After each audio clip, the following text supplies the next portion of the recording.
What is scope and lifetime of a variable? The variables used in program are always declared. The location you declare a variable controls its visibility and role in a program. The area where a variable is declared and can be accessed is referred to as its scope. This area usually has delimiters.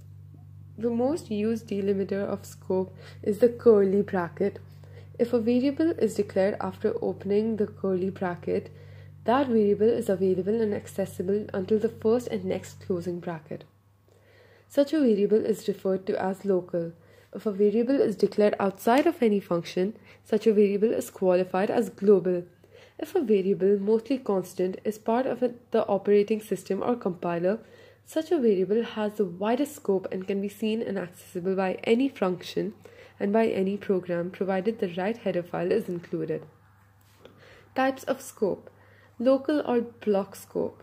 A scope starts with an opening curly bracket and ends with a closing curly bracket. This scope is called a block. The following program will produce an error because the slide of the shape is confined to one scope and being accessed from outside.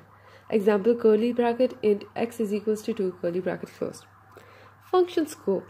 If a variable is declared inside of a function or a method but outside of any block, such a variable has a function or a method scope because it is accessible by any other variable that is inside of the same function or method. Void abc bracket curly bracket int x is equal to 2 bracket close. Global variable. Variable which is accessible throughout the program by all functions is called a global variable. Example, int x is equals to 2, void abc bracket curly bracket void main bracket curly bracket int is at the top.